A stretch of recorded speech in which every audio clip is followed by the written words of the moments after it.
The if statement. If some condition is true, run the indented block of code. Otherwise, run whatever is in the else clause. It's pretty simple. But one day I saw something that wasn't so simple. A for loop with an else clause at the end. I thought it was a typo until I also saw a while loop with an else clause at the end, at which point I asked, what the heck is going on? If you're asking this question, this video is for you. Python accepts the else statement in 4 different places, and today we'll look at all 4 scenarios. Let's begin. First, let's go through the basics. The else clause appears most commonly in a if statement. The if statement is like a fork in the road. If some condition is true, we take path A, otherwise we take path B. This if statement checks the value of the variable broomstick. If broomstick is equal to firebolt, we print this. Otherwise, we print something else. Currently, the value of the variable broomstick is firebolt. So running this code, we get the expected output of it's the fastest broom in the world. But if we were to change the value of broomstick to something else and run the code again, we see that the first condition has failed, and so the else clause is run. It's good enough. Together, the if-else block says do this or do this, but not both. Now let's check out for loops, somewhere you might not expect to see the else clause. For loops iterate through some collection of objects. Let's look at an example. Here we have a list of strings representing the name of broomsticks. We also have a for loop that iterates through that list and prints out each item. Running this, we get what we expect. As we iterate through the list of strings, each string is given the variable broomstick or assigned to the variable broomstick, and printing that variable gives us the names of those 3 broomsticks in the terminal. You're probably familiar with this from other languages, but in Python, we can add to the end of this for loop a else clause. Let's see what happens. We'll uncomment this and run the for loop again. This time you'll notice that we still get each of the broomsticks and the output from the else clause. Here's one way the for else loop differs from the if else block.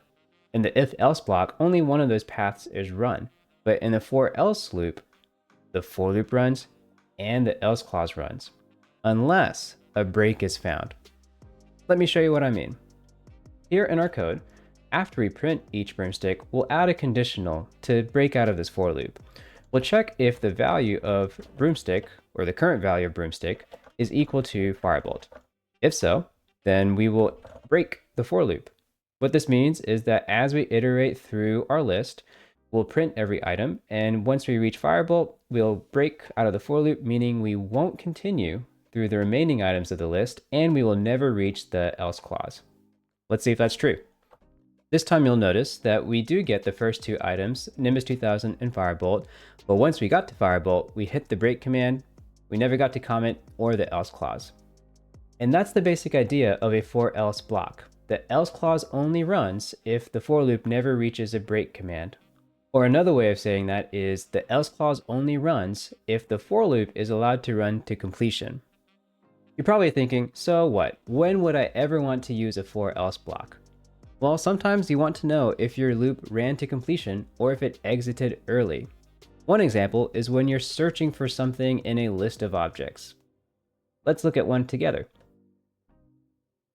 Here's what we'll do. We'll make a list of users, some of which are admin users and some of which are not, and we'll loop through the list to figure out if there is at least one admin user in the list. To do that, we'll use our data class module to define a data class of a user. The user has just 2 attributes, the name, and a Boolean flag indicating if that user is an admin or not. Next, we'll define 3 users, noting that only one of them is an admin user. Now let's move on to the for loop. We'll loop through our list of users, and for each user, we'll check that is admin Boolean. If the user is an admin, then we'll declare that we found one and exit the for loop early so we don't have to keep looking through the remaining list. But if we never find an admin user, this break statement is never hit, and the else clause will run, letting us know that we failed our search. Let's try it. Running the code, we find what you might expect. Harry and Ron are not admin users, so we loop through them without anything happening. But once we get to Hermione, Since she is an admin user, we omit that message and stop the loop, meaning that we never run the else clause. But now, let's suppose that we modify our list, and instead of having an admin user, we have no admin users. Rerunning the for else block in this case loops through the entire list, and since the break command is never hit, we get the error message that no admin user was found. Here we're just printing what happened. In a professional setting, we could emit a log of what happened, or we could run a more complex function to handle the scenario that no admin user is present. This for else design is not the only way to search for objects in Python. We could create a separate Boolean variable to keep track of whether our target has been found or not.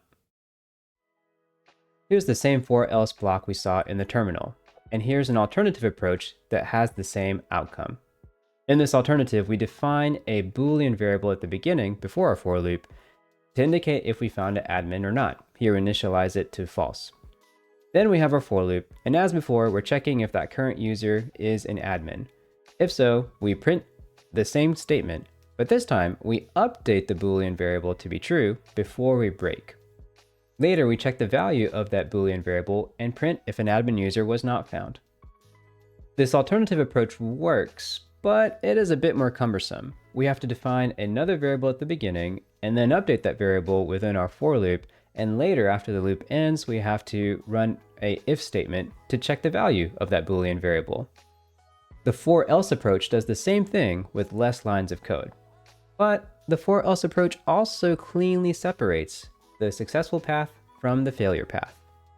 We either have a successful search, in which case we reach our break statement, or we fail our search and we run the else clause. This comes down to personal preference. Some people prefer the explicit Boolean variable and a separate check at the end of our for loop. Others prefer the conciseness of the for else block. You choose what works for you. I'm just giving you options. Speaking of options, option 3, the while loop.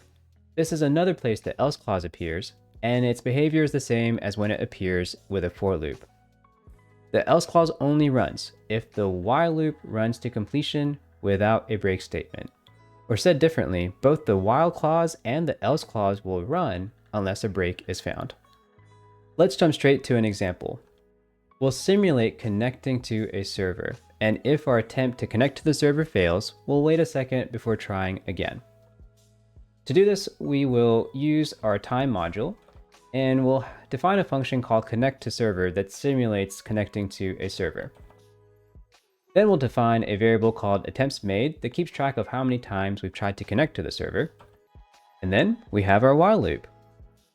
For each iteration of the while loop, we first update our attemptsMade to indicate that we're trying again, and then we run our connectToServer function. If the response of this function is success, then we print our victory and we break out of the while loop, meaning that the remaining part of the while loop will not run, and the else clause will not run either. However, if connectToServer returns something other than success, we'll wait for 1 second and try again. If after 3 attempts we are unable to connect, the else clause will run because the while loop ran to completion, and we'll get a timeout error. Now, I've rigged this function so it will always fail. It's never going to return the success string. Let's run the while loop and see what happens. As you can see, we are trying to connect to the server, waiting 1 second in between each attempt. And after 3 attempts, the loop completes and the while clause runs, raising that timeout error. Cool. Now let's see what happens if we did have a success. If we update our function so that it does return success on the first try, and then rerun our while else block, we go through the while loop just once, the connection is successful, meaning that we break and we never reach the else clause, or time.sleep for that matter. And that's it. The while else pattern is useful anytime you need to wait or retry something. It could be useful when you are waiting on a background job to complete, like a data pipeline, or when you're waiting for some network resource to be available, like a file being delivered to a S3 bucket. It's also helpful when you need to retry API calls a limited number of times. In all these scenarios, the while else block cleanly separates the successful path from the failure path in your indented lines of code. The final place the else clause appears is the try except block. Sometimes things go wrong, but the try except block handles errors more gracefully. Time for another example. Back to the terminal. Here we have a try except block, and the basic idea is this. We tried to run some indented block of code, but if an error occurs and an exception is raised, Python will look for an except clause that raises that kind of exception and run that instead, preventing the program from crashing. This is a way to catch errors and handle them gracefully. This try clause is simple, it just prints something.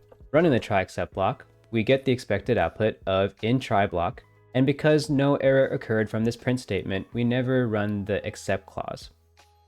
But we can simulate an error by explicitly raising a value error as our exception. Now if we rerun the code, we run the try block and we get in try block printed out. Then the value error is raised, but the program does not crash because we have an except clause that catches that error and runs this indented line of code, telling us that we're in the except block and that we've reached the value error. Now, in normal circumstances, you would have something more robust and sophisticated to handle your error instead of a simple print statement. But this is a video about the else clause, so let's add the else clause as another layer to this try except block. This code is similar. We have the try clause, and right after that we have the except clause. But now we also add a else clause as a third layer. The else clause in this context only runs if the try clause does not raise any exceptions. Again, this try clause has a simple print statement, so if we run it, we see that our try clause runs successfully, and after that our else clause is run because there is no error raised in the try clause, skipping over the except block entirely. This is the happy path, when everything in your try clause goes as you want. But we can also simulate an error. Let's, in our try clause, explicitly raise an error and rerun our block. We get the print statement from the try block, and since it raises an error this time, the except clause runs, telling us that we made it to the except block. The else clause is skipped completely. Let's try one more variation. Instead of raising a value error, let's now raise a different kind of error. We'll raise a syntax error. This syntax error is not caught by any except clause. When we rerun the block, the code effectively crashes. We get a traceback of the error because our except clause only caught value errors, not this syntax error. And since the try block raised an exception without being caught this time, the else clause still did not run. The else clause is ideal for running follow-up code if the try clause runs successfully. It's a way of cleanly separating your code that might fail, which you put in the try clause, from the code that should only run if everything goes well, which you put in the else clause. One realistic use case is the database transaction. When you run a query that changes data in a database, you have the option to either commit your change or roll back your change. This is like saving our work or undoing our work, and it's the perfect scenario for the try, except, else block. Let's check it out. Here we're using the SQLite 3 package to connect to a database and insert one row. First, we import SQLite 3, and then we instantiate a connection to our test database. After that, we have our attempt to insert a record into that database table in our try clause. This is the code that could fail, or it could go well. If the insert statement fails because of some SQL error, then the except clause will run, and it will tell us what happened before rolling back the transaction on the connection object. But if things go well, the else clause runs, committing our change on the connection object, effectively saving our work. We added a fourth layer to this block called finally. The finally clause runs at the very end of the block, regardless of whether the try clause was successful or not. It can be used to clean up our code environment, like deleting or closing the connection object. But that's a video for another day. If you want a video on try except blocks in more detail, let me know in the comments below. For today, let's run the block. Instantly, we see something went wrong. We get the error message that there is no such table, my table. Let's jump to the terminal and see if that's true. Here you can see that we have our test DB and we can connect to that database in interactive mode. And if we look for our tables, you'll see nothing in the output. There are no tables here at all. So let's try creating a table. We'll run a quick SQL statement to create a table named myTable, and we'll give it two columns, an ID, which is an integer type, and a name, which is a text type. Now we can see that that table does exist. Great. Let's jump back to our code, and we'll rerun this try except else finally block. Again, what we're trying to do is insert a record into my table with the value of 1 and Harry for the ID and the name. If we rerun the code, we see that our changes are successful. We get the print statement from the else clause that says we committed our change, and we can verify that by entering the database again. We'll enter the database and query the table, my table, and we see that that record of 1 and Harry was inserted into the database successfully. Awesome! Phew, that was a lot.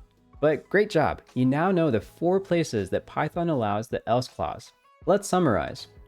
Remember that Python allows the else clause in if statements, for loops, while loops, and the try block. In each of those situations, the else clause will run in a particular scenario. For if statements, the else clause only runs if that if conditional is false. For loops and while loops, the else clause only runs if the loop itself runs to completion without hitting a break. And we just saw how for try blocks, the else clause only runs if that try clause did not raise any error or exception. Now, another way of thinking of it is this. In general, your else clause is going to be skipped if Python ever finds an exception or it hits a break statement, a continue statement, or return statement, something that makes it jump away from wherever the else clause is located. Now, I admit I don't like the name else. It makes it sound like something is going to happen or something else is going to happen. But that's not true, especially for loops and while loops. Instead of run this for loop, else do this, it's more like run this for loop and then do this, unless you hit a break, of course. So maybe a better name for else would have been then or no break. Either way, we're stuck with the keyword else. I hope this demystifies what you can do with the else clause in Python. If you have another concept in Python that's confusing, let me know. I'd love to learn more. If you have any questions, let me know in the comments below.